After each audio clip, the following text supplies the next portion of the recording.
I think the most damning thing I can say about my grandparents is that they had five children and every single one of them is a destroyed human being.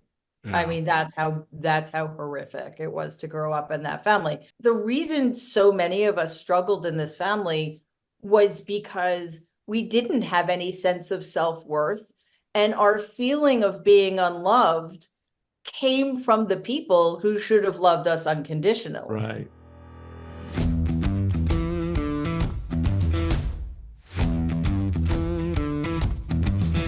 Hey, everybody, it's Michael Steele. Welcome to the podcast. So happy you could join us here at the Bulwark and settled in for a little bit. I'm excited about our guest today, and really, I think you will be moved at times by the conversation with Mary L. Trump. She is the author of the #1 international bestseller, Too Much and Never Enough: How My Family Created the World's Most Dangerous Man. She holds a PhD from the Derner Institute of Advanced Psychological Studies at Adelphi University. She's co-founder and president of Mary Trump Media, which hosts several shows on YouTube. And she is the proprietor of the Substack, The Good in Us. Her latest book, which we get into in some deep detail, is Who Could Ever Love You? A Family Memoir. It's out now. I highly recommend you get a copy of it. You'll understand why after our conversation with Mary Trump. Coming up right here on the Michael Steele podcast, right after this. Hey, everybody, welcome to the Michael Steele podcast. Fall is here. The election is some 40 days out. Everybody's got a little something extra in the cup because you're gonna need it. Trust me, you're gonna need it, and you may need more of it after this conversation with my guest today. I'm so excited to have back on the podcast Mary Trump, who is, I swear, she obviously is a Trump whisperer on so many levels because she's lived a lot of this up close and personal as a member of the Trump family. But we were chatting a little bit, Mary. Welcome, first off, to the podcast. It is good to Michael, it's so good have. to be back with you. It's been far too long. It has been and has been. So before we got started, we were chatting, and I just told Mary, I said, "Wow, this book is amazing." I said it's like this great psychological thriller, and she just got this look on her face, like, hmm. Marketing. Marketing. It is. First off, Mary, I mean, a lot of people, I think, really appreciate two things. One is obviously your professional background and all of that, because that's how you give context. So you're not you can layer in stuff that most other people can't, who don't have the experience that you have and the work that you have in this space of dealing with mental illness. No, I'm just kidding. Well, yeah.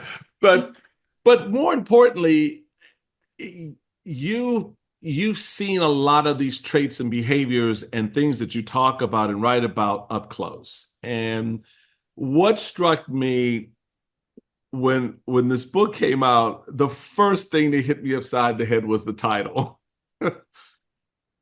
Who Could Ever Love You? A Family Memoir. I just, I was like, damn. Homegirl, homegirl is like, okay, let's just cut to the chase. Because, right? I mean, so I guess the first question, why did you begin to write this particular book? Because it's you, you laid some pipes. Yeah. We laugh as we start to talk about how dark this book is. But I also like to think it's hopeful, but I didn't start writing it to be hopeful. I didn't know if I would ever find my way there, but it started out as my attempt to make sense of how I had gotten where I was. Right.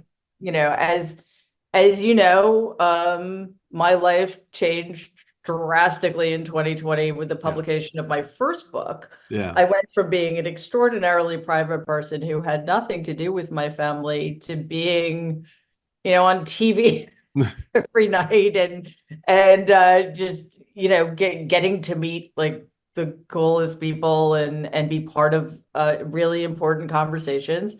And 3 years later, I was struggling to leave my apartment and I was barely getting by, let alone thriving. Right.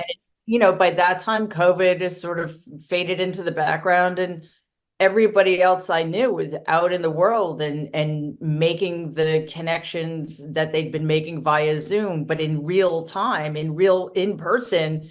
And I was not able to do it. I'm like, what happened to me Yeah. Yeah. that what should have been this enormous opportunity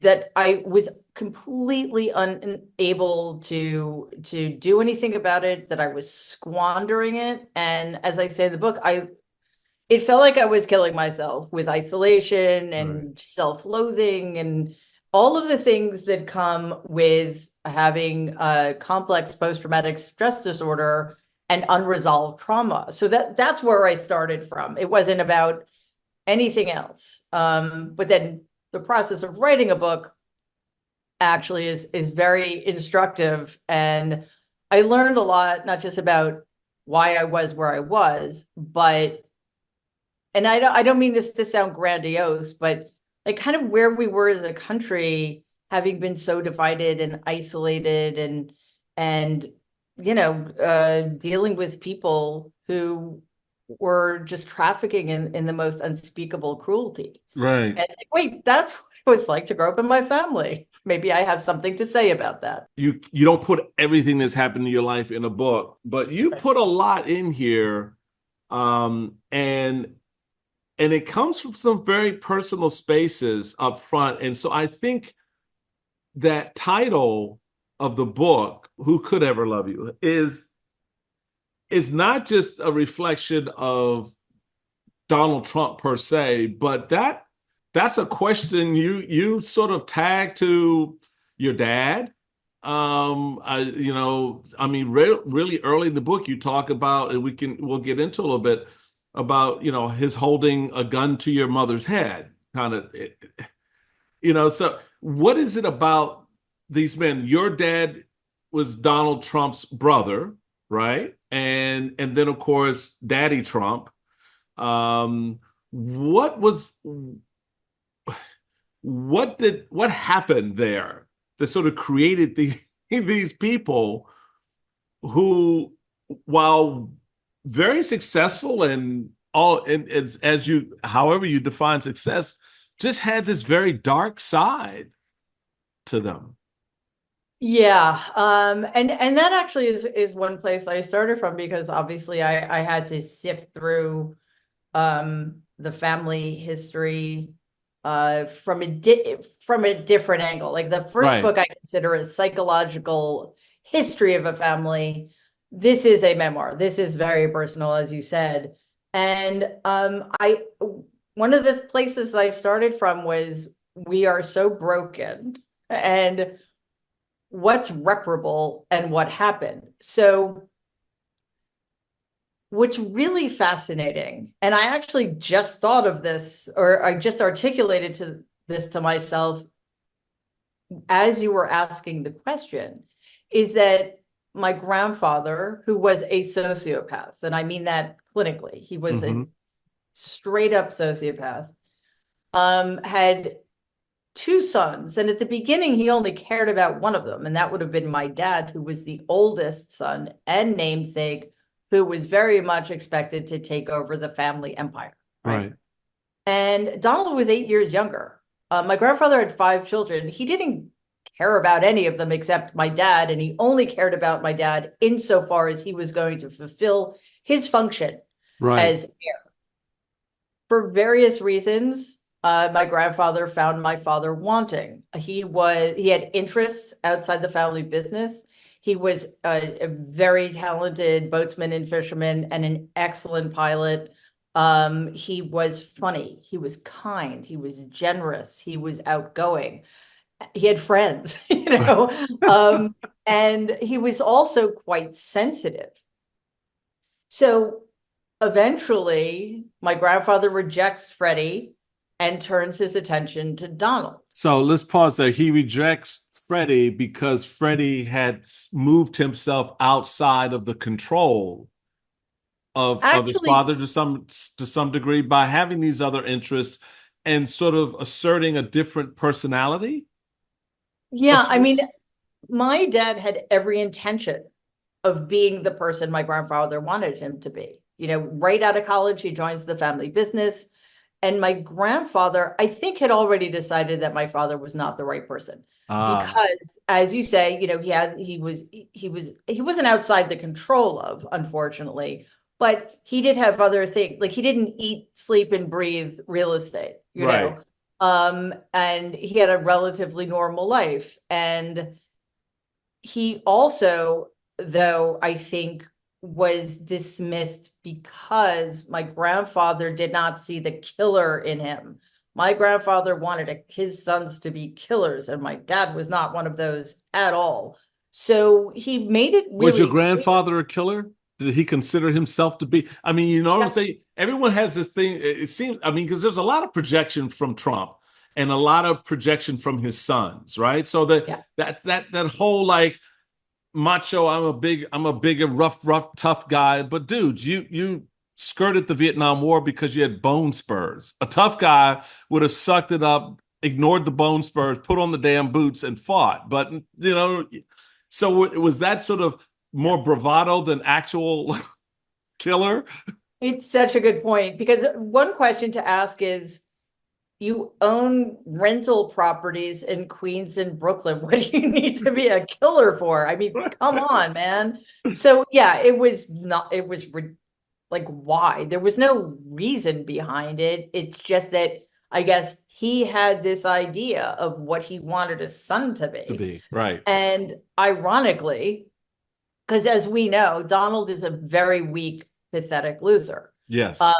but it's very important to him that he does project that sort of machismo, and that strength, which for him involves telling other people to commit violence on his behalf. He's never Yeah. getting his hands dirty. Right. Right.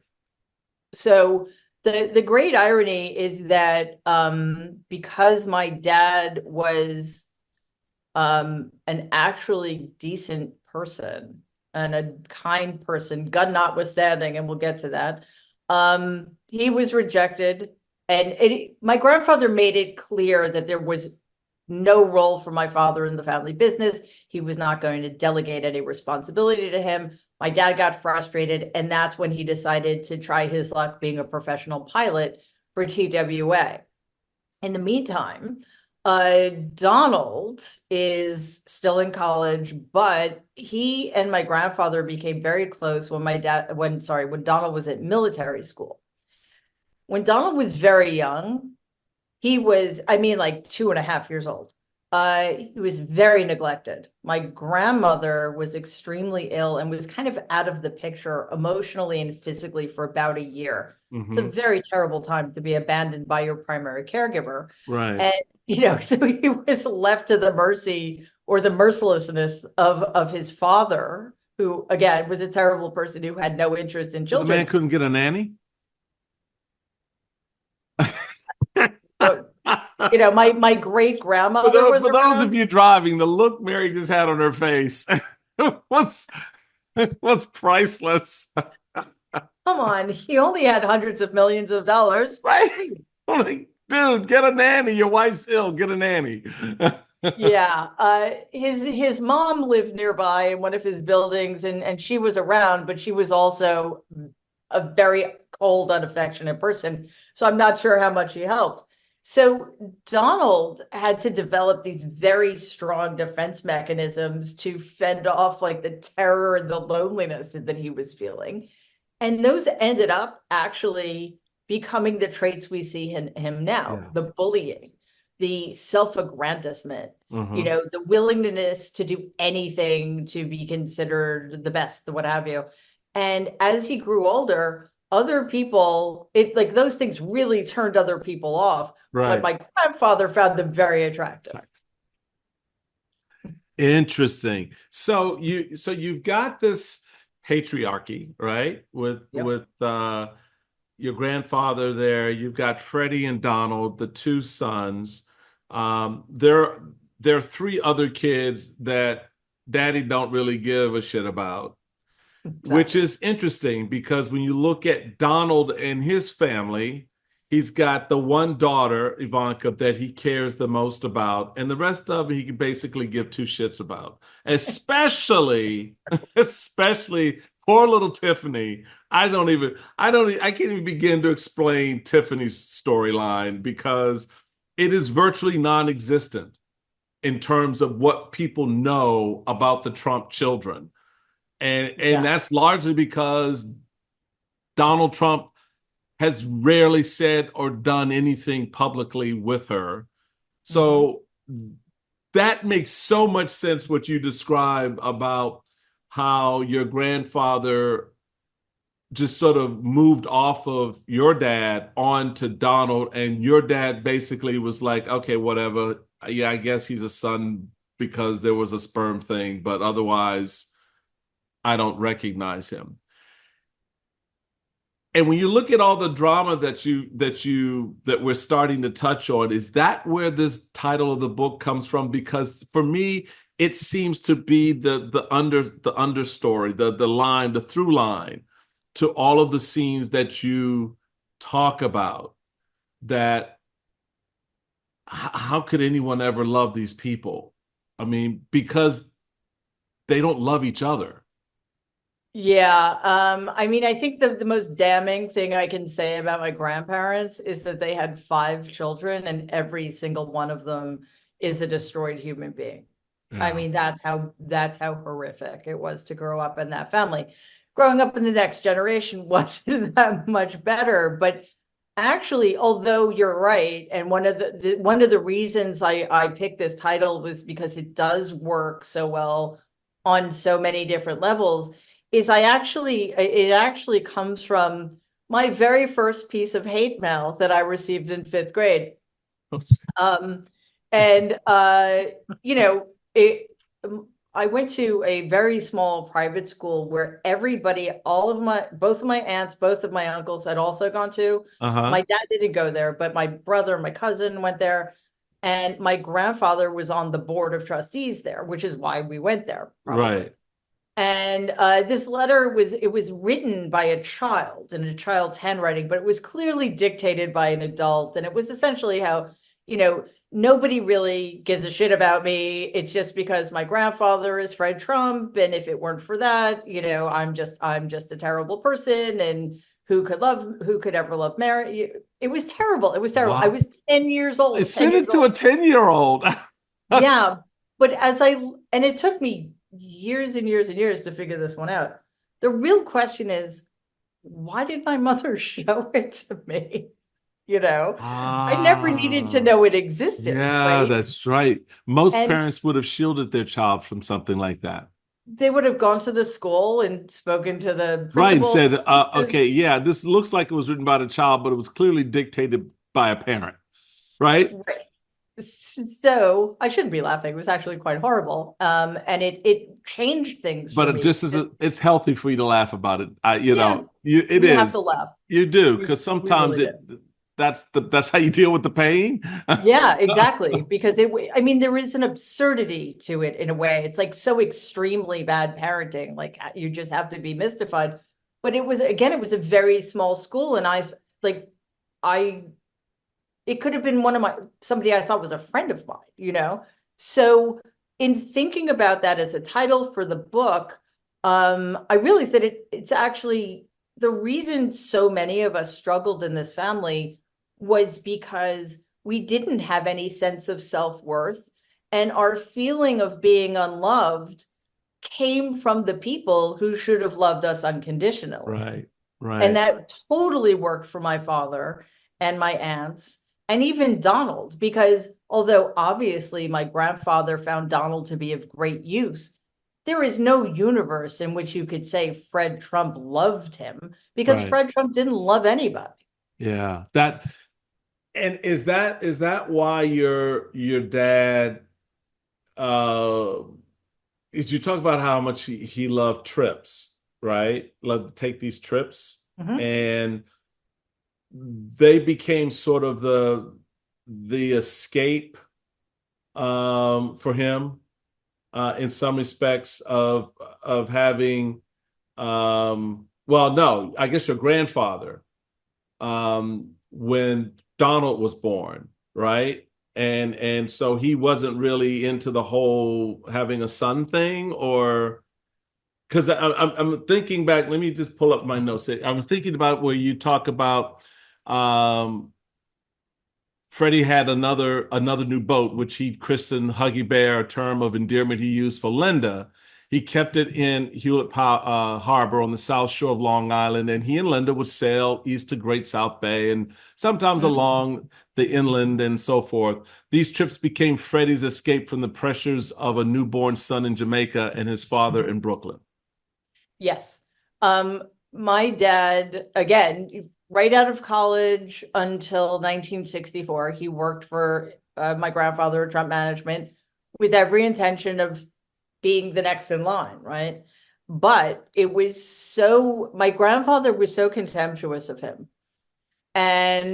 Because as the oldest son and namesake, he had this burden of expectation. Like he had to be the right kind of person. He had to be perfect in these particular ways. But my grandfather's style of parenting, like again, he just ignored the rest of them. But he actually was very abusive towards my father, probably because he thought it would toughen him up. Mm-hmm. So my dad's childhood, even though there was a lot of tension focused on him, was was full of deprivation. And it also didn't work.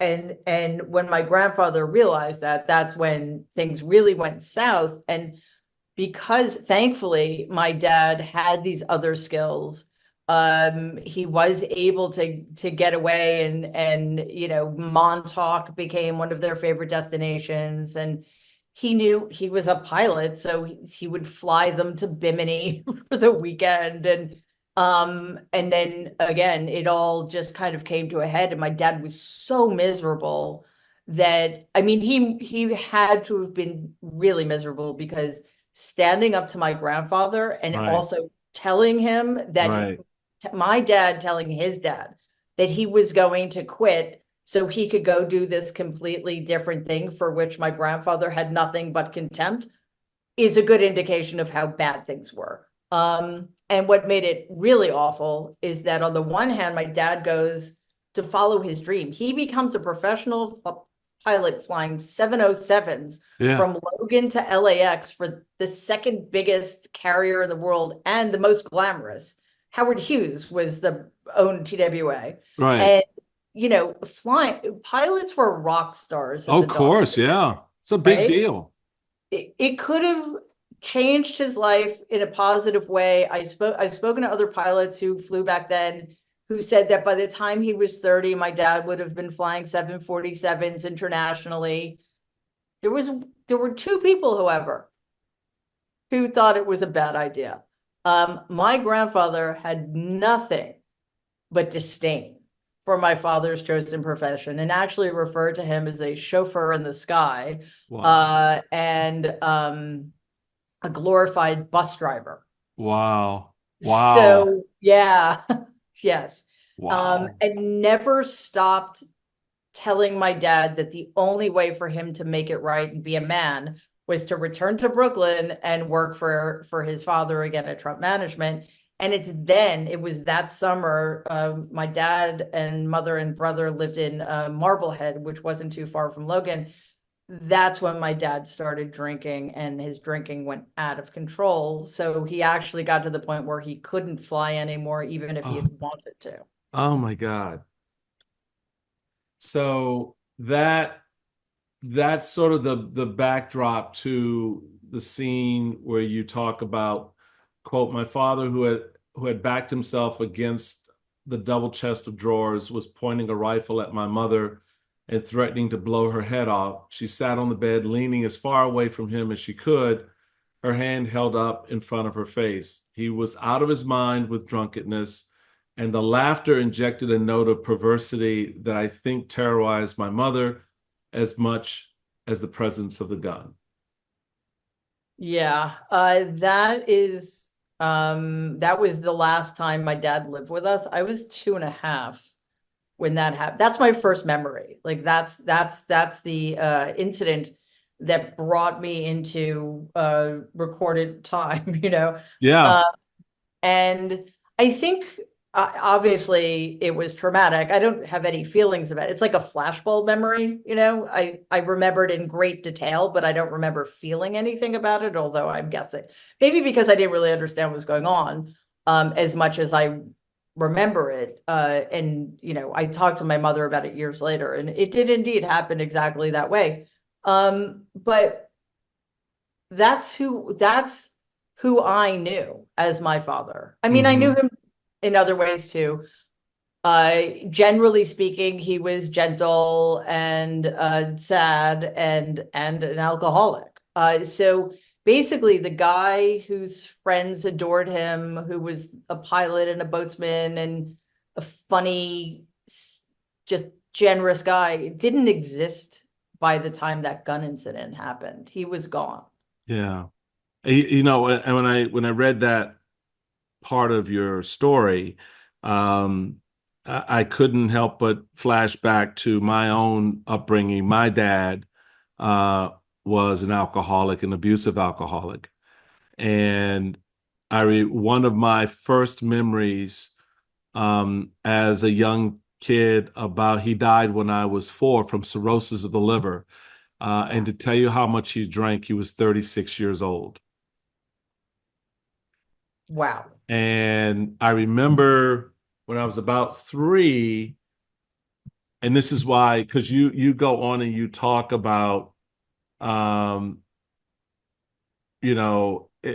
how this memory is a thread. It hums with a mild current, alive, unprocessed, and intact inside of you.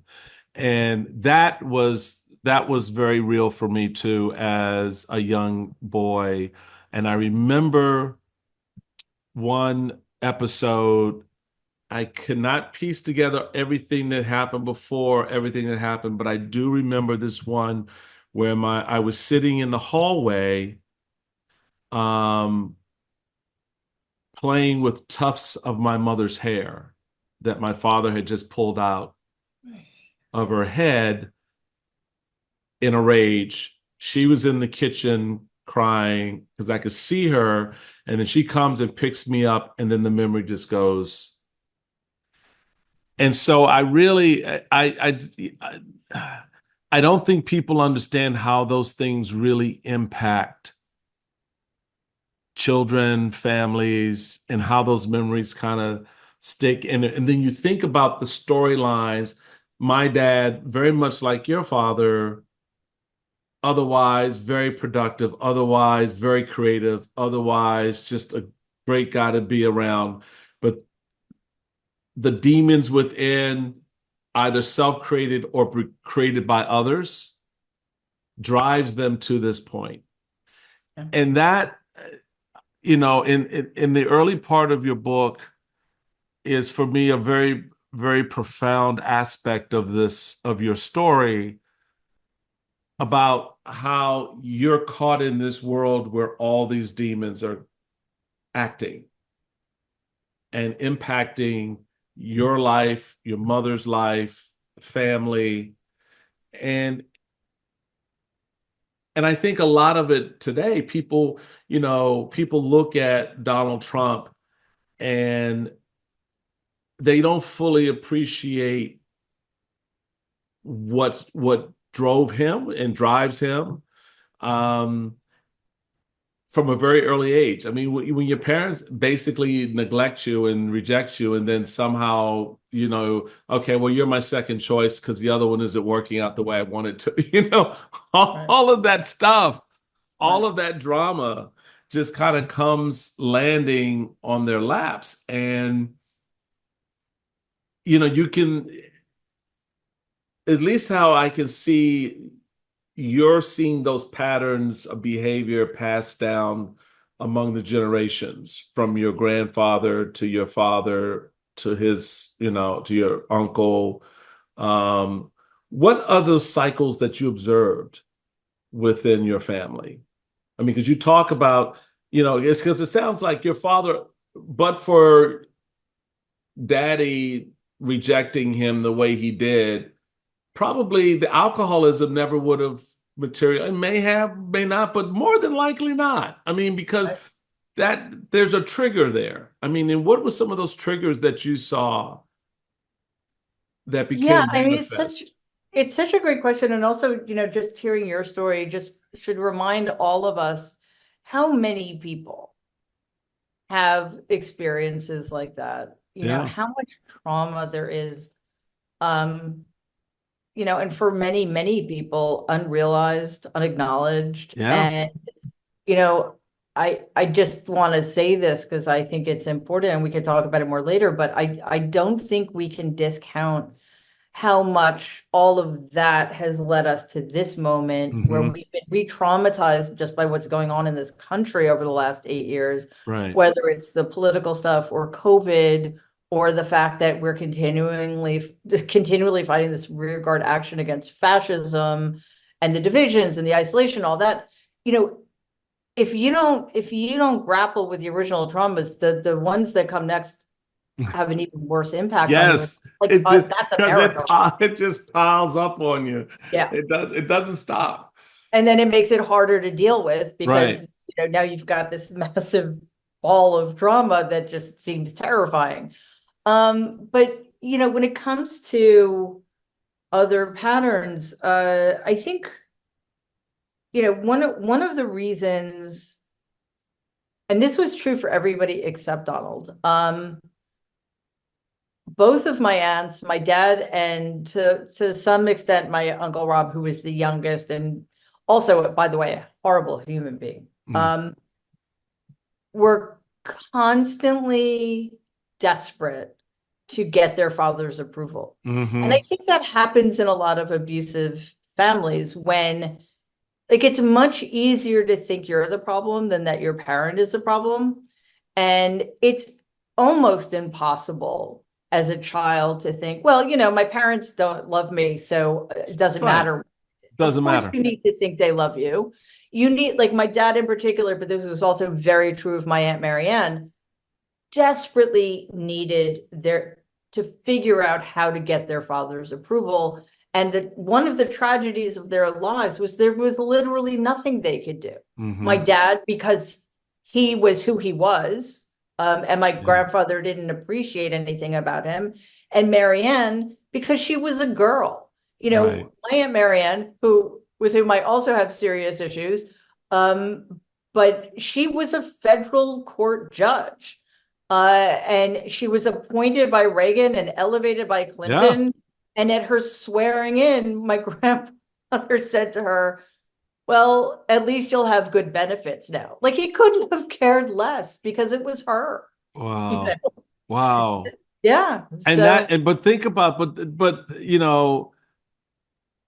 put a pin in that for the point of back at that time in the early 80s to have a woman on the federal bench was a big friggin' deal. yes, it That's a was. major accomplishment for her despite everything else. So she's thinking probably, look, daddy, I'm something that very few women in this country are, Hmm.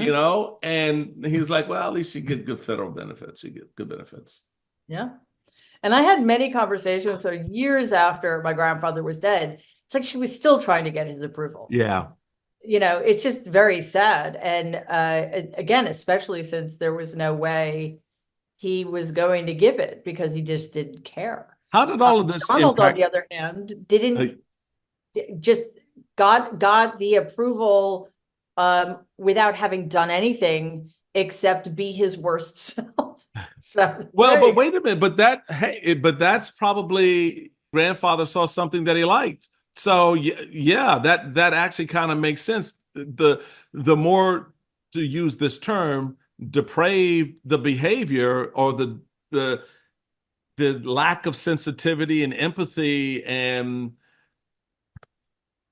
your grandfather was like, that's what I'm talking about, because that'll make you a tougher guy. That's right. And that's why like we have to stop asking like why people support Donald because they like what they see. They like That's what they why. say. That's it. Thank you, Mary. Thank you. Because I've been saying that I forever in know. 20 years, that it was, I don't understand. I was like, folks, you don't understand. People, particularly those people who are Donald Trump's hardcore base, they latched onto him when they first saw him on The Apprentice, and they saw this rough, tough guy looking at the camera saying you're fired, because that's what the script said, people. The script said you're fired. This is all make believe, but they Right. connected to it, Yep. and all the other behaviors that he would later on exhibit, they related to that too, and they like it. They just like the brutishness. They like the insensitivity. They like the assholishness that he fully represents every time he opens his mouth. And everybody's like, that's it. That's my boy. Yeah, listen, I they love that he gives them permission to be their worst selves, but we also can't discount this. They love the fact that he gets away with everything. Yes. And maybe more than anything, I mean, it depends. Obviously, there are those who just love that he's cruel and hateful, but there's some people who actually love the fact that he is a total unaccomplished loser who has just continued to fail up spectacularly. I mean, because that's probably how a lot of them feel about themselves on some level. That's an excellent point. I told you it was a psychological thriller, y'all. I told you, and we just getting started. we're we're having a wonderful conversation with Mary Trump. The new book, "Who Could Ever Love You: A Family Memoir," is out now. You've got to get a copy if you really want to get us a fuller sense of this experience of Donald Trump. That's one way to put it. I'm ready. I got another round. I had to put a little extra love in this cup because, woo, baby, this one's good. This is good. The new book, "Who Could Ever Love You: A Family Memoir" by Mary Trump. She is with us here in the house. So, Mary, I love having conversations where you can sort of fill in, as we did in the beginning, sort of some of the underlying backstory, some of the what's around the corner, what's that shadow kind of deal. Um, Donald has been recently, since the first debate with Joe Biden, you could see almost a cockiness from that debate, given the absolute poor performance of President Biden and the Democrats crashing in around him, and the idea that, well, it's either too late to swap him out, they won't swap him out, they're stuck with him, and they're measuring the drapes in the Oval Office for Donald Trump. And they were cocksure. And then Joe Biden, 3 weeks later, says, you know what, I'm going to pass the baton on to my vice president, the first African American woman vice president to become the nominee of the Democratic Party. I don't know. I know you did, but I just want to put on record. I know I noticed a change in the man.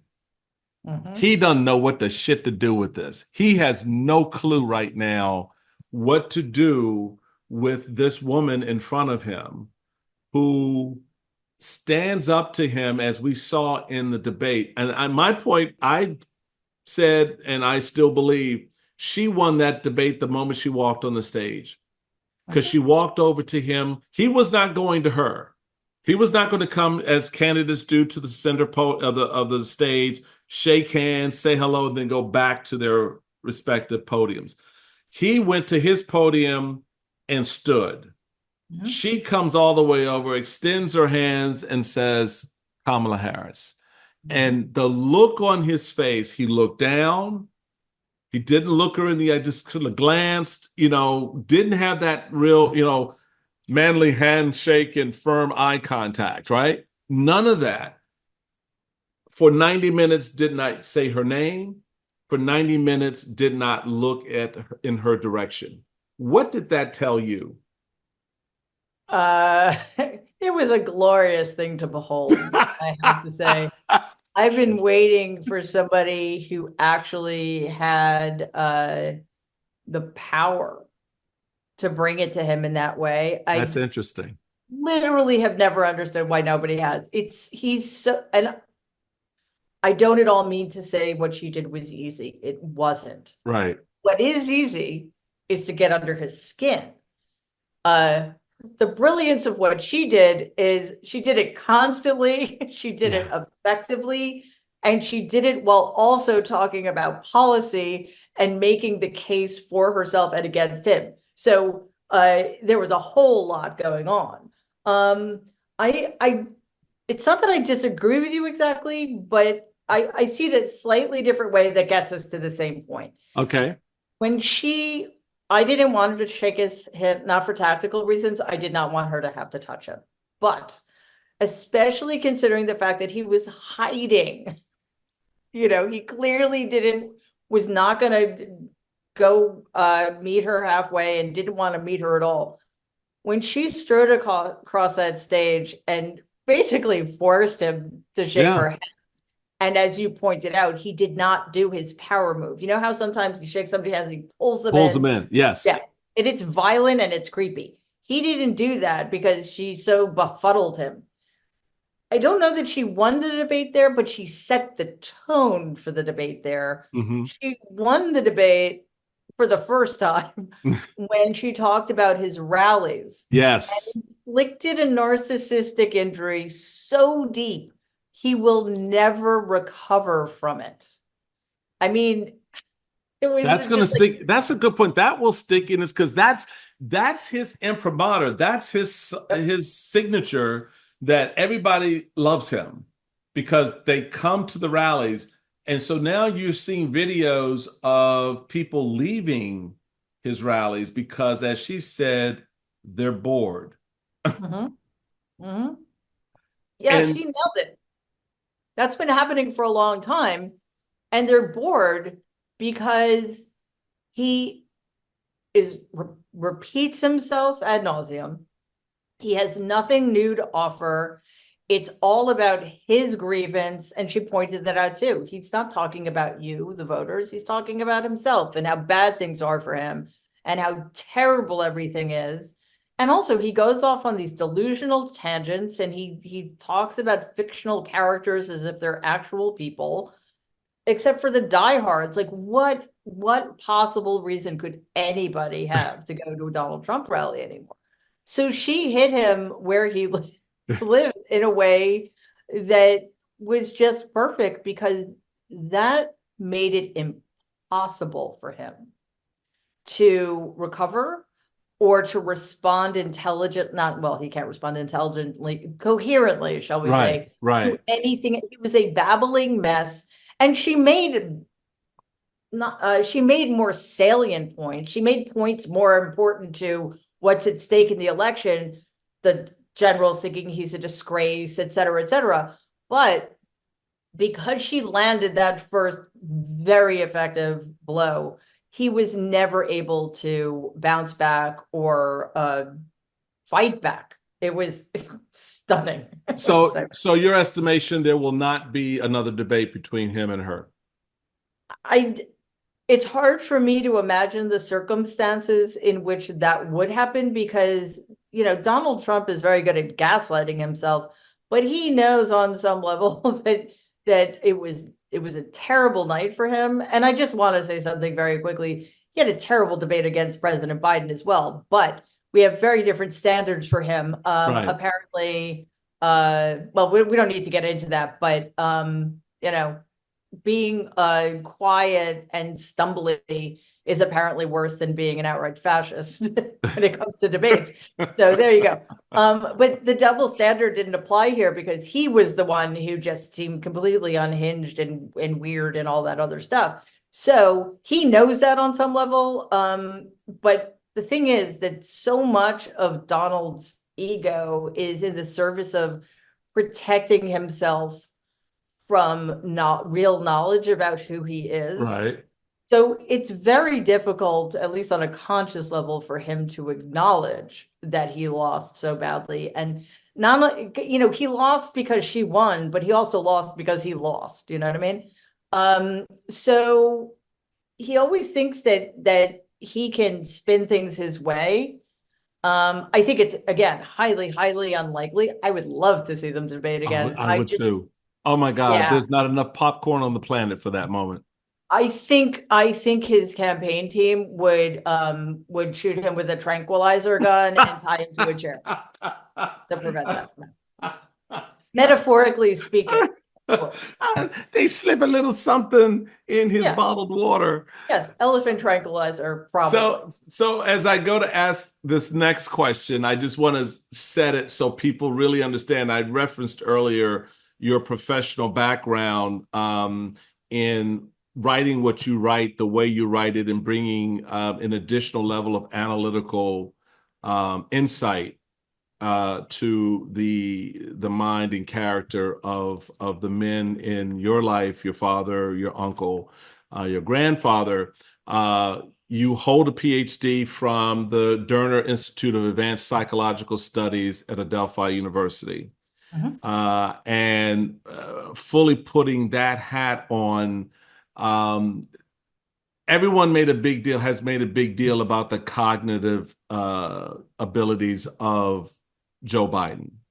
And that I know enough to know that what Joe Biden has is not what people think it is. But with respect to Donald Trump's cognitive abilities slash, is there a decline?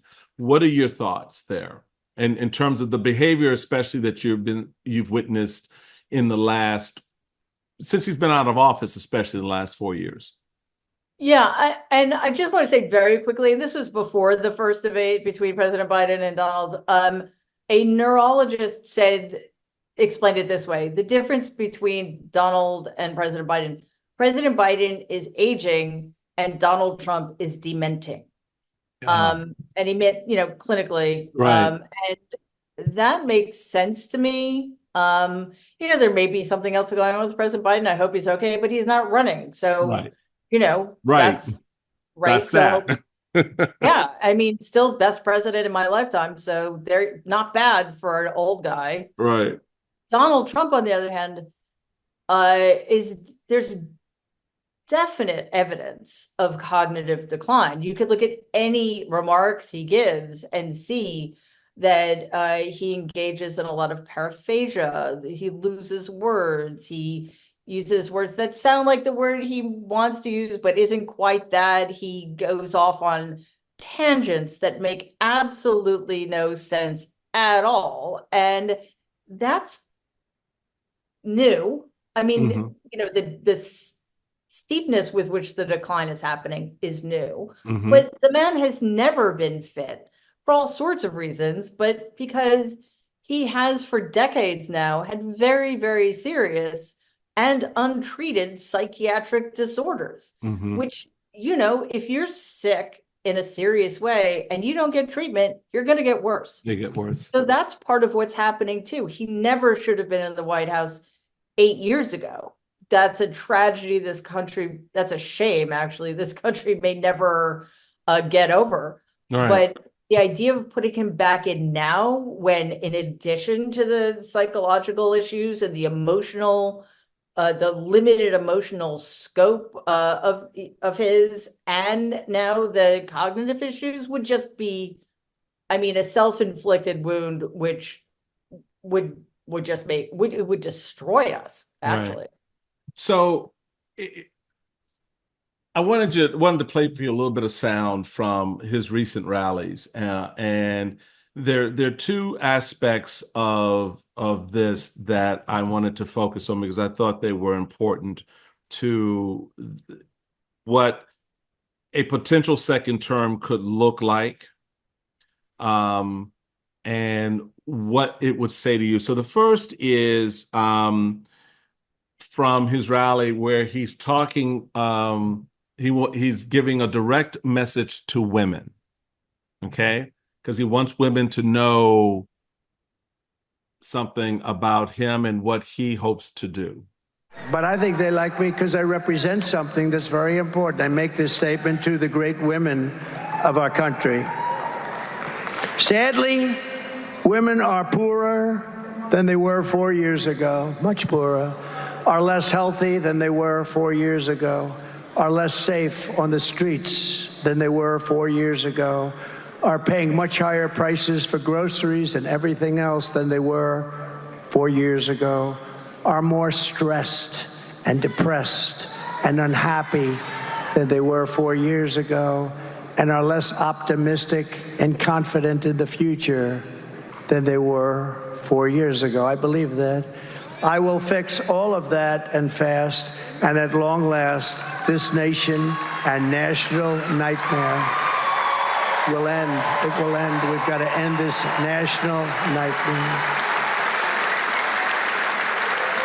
Because I am your protector. I want to be your protector. As president, I have to be your protector. I hope you don't make too much of it. I hope the fake news doesn't go, oh, he wants to be their protector. Well, I am. As president, I have to be your protector. I will make you safe at the border, on the sidewalks of your now violent cities, in the suburbs where you are under migrant criminal siege, and with our military protecting you from foreign enemies, of which we have many today because of the incompetent leadership that we have. You will no longer be abandoned, lonely, or scared. You will no longer be in danger. You're not going to be in danger any longer. So Wow. what did you hear? Um, I think at some point, collectively, we're all going to have to start turning our attention to the people who applaud all of that. Well, thank you. Thank you. That was the first thing that struck me. I was like, what the hell are you people applauding? Yeah. Okay, so I thought I was the only one that sort of went down that road and saw, wait a minute, this is kind of No, messed up.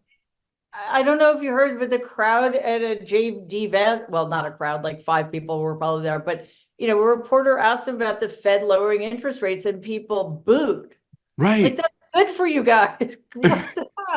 Yeah, so that's something that's going to be our challenge going forward. But he hit all of the highlights. Clearly, that was a teleprompter speech, and I guess the main, just the racism, the xenophobia, the playing to the lowest common denominator, the stoking of fear, just the making shit up.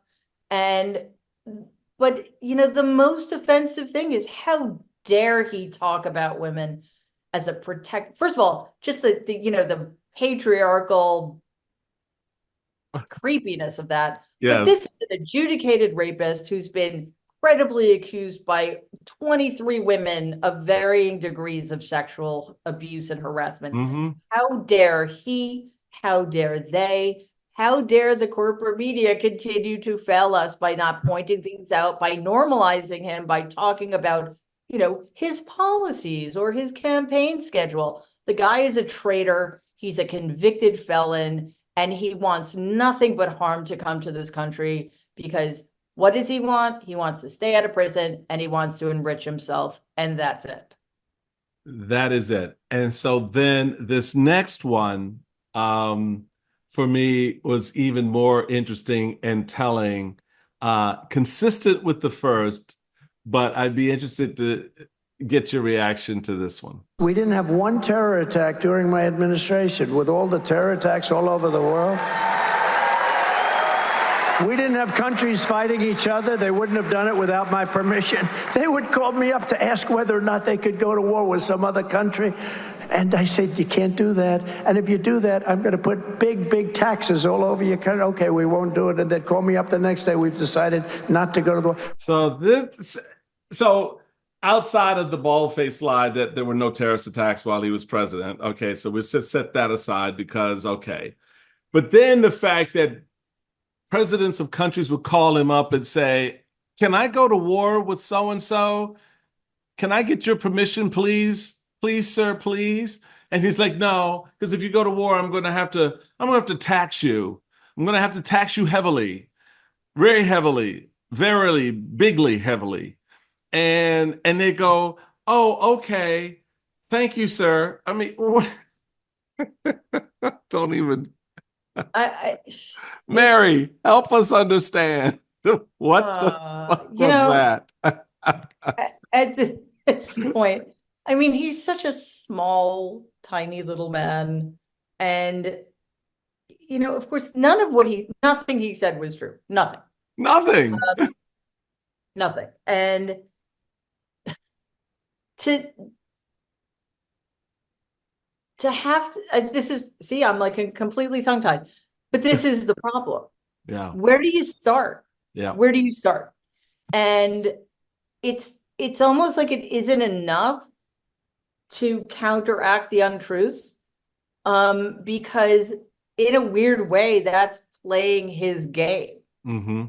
And that's, again, why we need the conversation to be about what he's done, what he's promising to do, and who he is, and how he's like his brain is melting before our eyes. And people must see, people who are in a position to comment on it must see, as I know you do, that the more desperate he gets, and you're right, his desperation through the roof when Kamala Harris became his competition.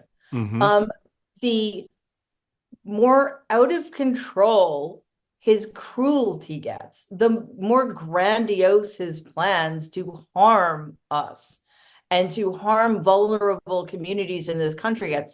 The Springfield, Ohio is the latest, most egregious example. He and JD Vance are terrorizing an American community because they think it's good for them to be that racist. Think about that. So what I would say to the rest of Americans, you know what? You don't have to be Haitian. You don't have to be from Springfield, Ohio. You don't have to be an immigrant to understand that affects all of us, because that's a tactic that will be used in a much more widespread way if this maniac gets back into the White House. I mean, we just can't let it happen. So let's stop pretending that it only matters if it affects me and my community.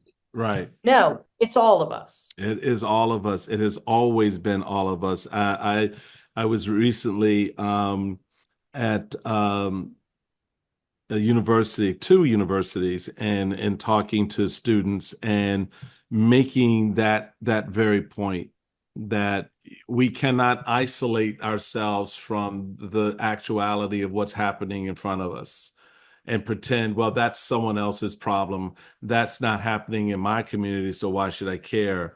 All of it's connected. And Donald Trump knows that. Donald Trump sized up the GOP years ago and said, these guys are suckers. Yeah. And I can punk them enough to get my way to the top. And he did. And he proved it on that stage in 2016 with 15 other governors, senators, businesswomen, and men, and called each one of them out. And they stood there sheepishly, stupidly, allowing him to talk about their father, their spouses, their children, calling them names. And those idiots took it. I remember watching that debate, and I was like, if this bitch ever said something about my wife, I'd have my foot so far. It'd probably be the end of my presidential campaign, but he would never walk right again because my foot would be still stuck up his ass. And it may not have been the end of your presidential campaign.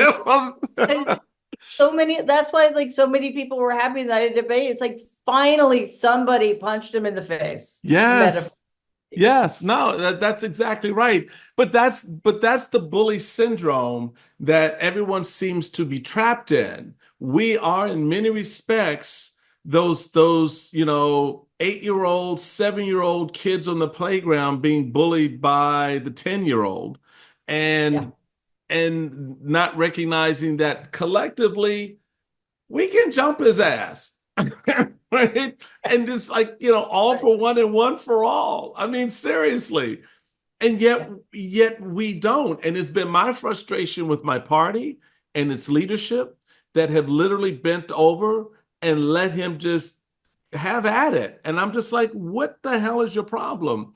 And so Yeah.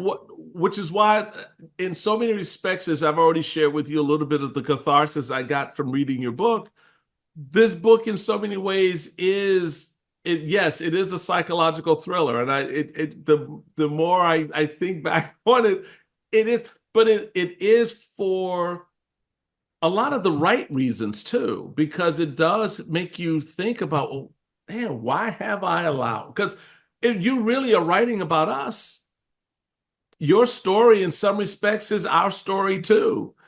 And what made me think of that, and I'll pull it real quick because I know I want to let you go because I could talk to you all day. But you talk about in one point in the book, you say, I stepped far enough outside myself to really hear the cruelty of the language I used against myself, the fluency of my contempt for every aspect of who I've become. I wondered at the audacity of my repeated attempts in the past to matter. I recognized with something akin to compassion that if I ever heard another human being speak to Avery the way I spoke to myself, I would murder them with my bare hands.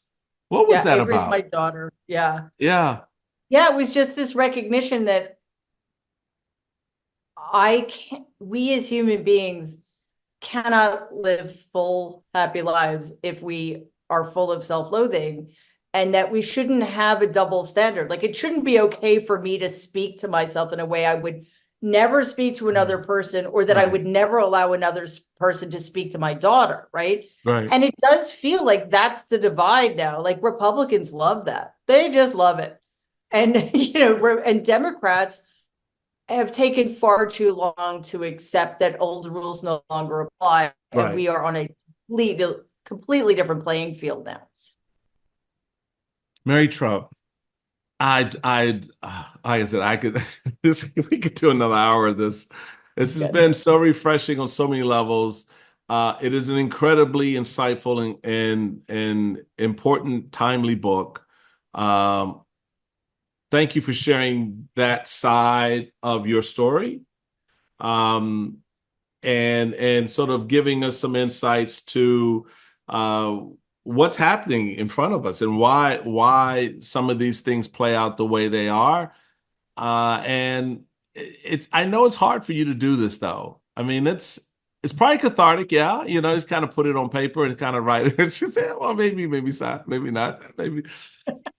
But you do get to sort of release some of that though.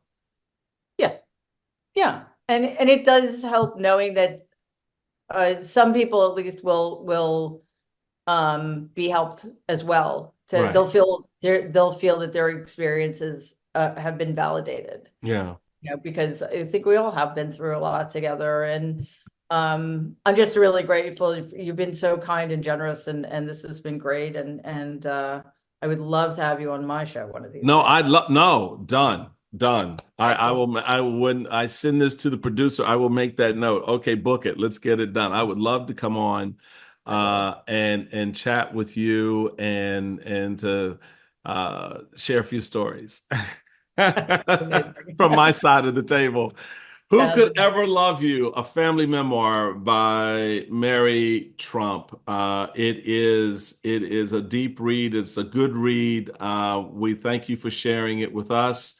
Um, and as folks get ready to make a very impactful decision in November, it may be helpful to understand exactly who's standing in front of you asking to be the next president of the United States. Yeah. And that is a big takeaway for me from your memoir. Thank you again.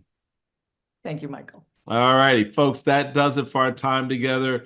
I love it when you do that voodoo thing by downloading and sharing and liking and all that good stuff. Please continue to do that. Check us out on Twitter at Michael Steele, the podcast at Steele_podcast. We are on the Bulwark platform, which I love. I love that you love. I'm there with you, so thank you for that. Until next time, it is fall, like I said. It is that hot toddy time where you just grab a nice cup of good stuff. You settle back with a good book. I got one for you. It's called Who Could Ever Love You? Pick it up now and enjoy it. But do the most important thing you have to do this year. That is register and vote. Register and vote. I'm going to say it until you're blue in the ears. You have to overwhelm the ballot box this November with your vote. That's the only way we avoid what's standing in front of us.